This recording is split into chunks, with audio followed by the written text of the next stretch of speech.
그렇다면 인간은 어떻게 지방의 맛을 구분해낼 수 있을까요? 겉으로 보기에는 모양과 크기가 똑같습니다. 물론 지방 외에 다른 재료는 똑같이 사용했습니다.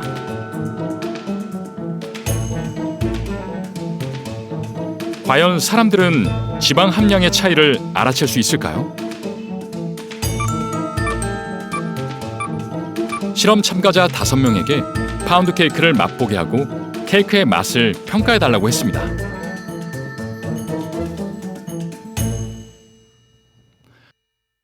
베테랑 주부인 첫 번째 실험 참가자.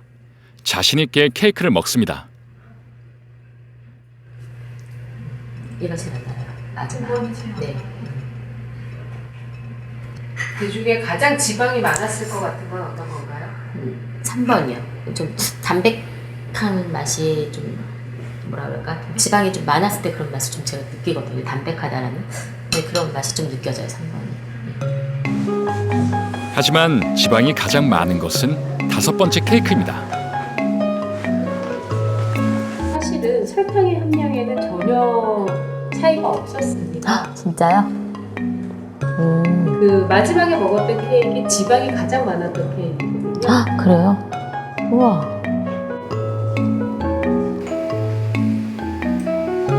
신중한 표정으로 케이크를 먹는 2번째 실험 참가자.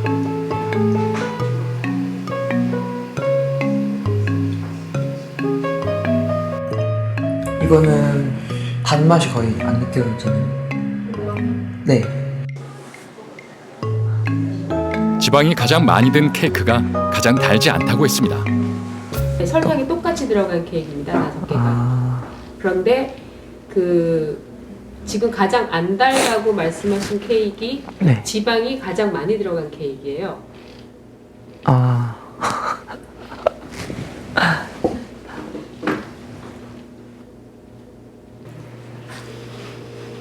똑같은 거 아니에요? 별로 아닌가? 별로 별 차이 그냥 다 비슷비슷하게 뭐 특별히 단 거 없는 달지도 뭐 하지도 않은데요. 이거 뭘까? 다른 참가자들도 단맛과 지방의 맛을 착각했습니다. 네, 얘가 제일 안 달고요. 얘는 좀 퍽퍽한 느낌도 들고. 그중에 지방이 제일 많이 든 건 어떤 것 같아요? 3번인 것 같아요. 3번. 네. 제일 달고 제일 지방도 많고. 네. 이거 가운데 있는 케이크요. 왜 그렇게 생각하시나요? 먹자마자 단맛이 확 났어요. 다른 것보다 많이.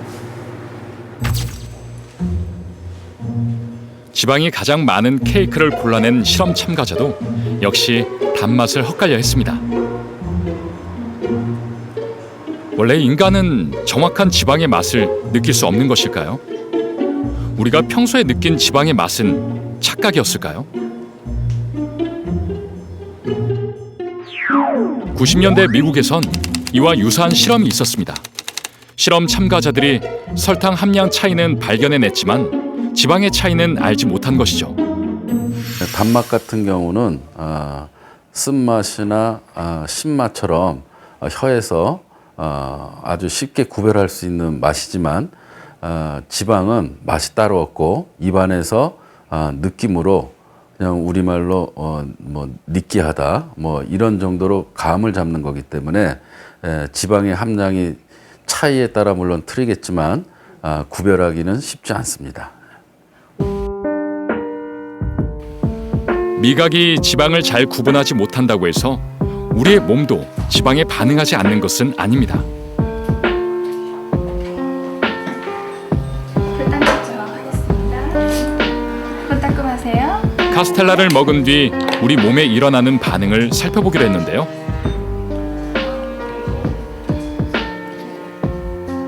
카스텔라를 먹기 전 90이던 혈당 지수는 30분 경과 후 126까지 급격히 올라가는 것이 확인됐습니다. 혈당 수치 조절에 도움을 주는 호르몬인 인슐린은 당 지수가 높은 음식을 먹을 때 많이 분비됩니다. 필요 이상의 당을 섭취할 때 이를 낮추기 위해 몸에서 인슐린을 분비하는 거죠. 인슐린 분비가 자극되면 혈당은 급격히 떨어지고 우리의 몸은 또다시 허기지게 됩니다. 급격한 혈당의 상승이 있어 인슐린 분비가 급격하게 늘어납니다. 이때 식욕이 좀 더 자극이 돼서 많이 먹게 되고 그 후에 급격한 혈당이 떨어짐으로 인해서 저혈당의 효과가 오므로 인해서 또 다시 식욕이 자극이 돼서 더욱더 먹게 되는 거죠. 우리의 환경도 점점 더 고칼로리의 유혹에 빠져들기 쉽게 변하고 있는데요. 특히 식품 산업에선 소비자의 입맛을 사로잡기 위해 지방을 적극적으로 활용하고 있습니다.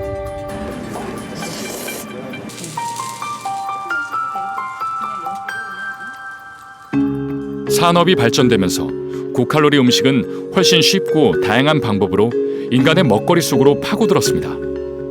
특히 라면은 가장 사랑받는 가공식품 중에 하나죠. 한국인들에게 가장 대중적인 음식 중에 하나였던 국수를 단숨에 밀어내고 왕좌를 차지한 라면.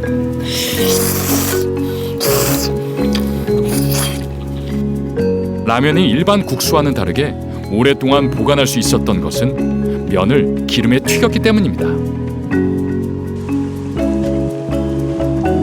지방은 단순히 유통기한만 늘려준 것이 아닙니다. 적절히 느끼한 맛은 라면 맛에 풍미를 더해주죠.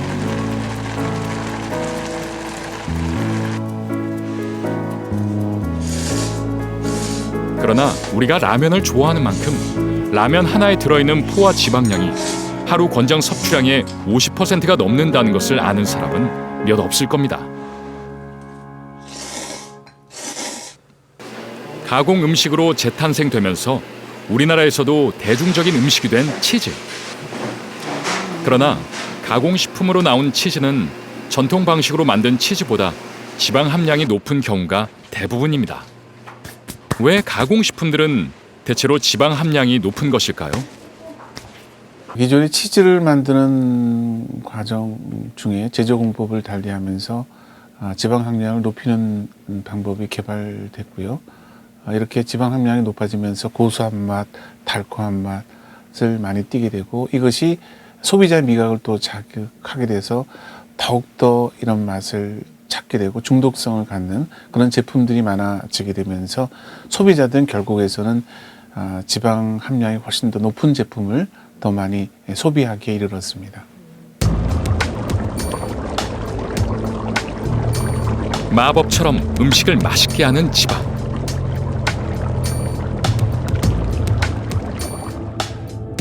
튀김의 바삭함을 좌우하고 통조림 음식의 탐스런 윤기를 돌게 합니다. 현대인의 입맛을 사로잡은 고지방, 고칼로리 음식들.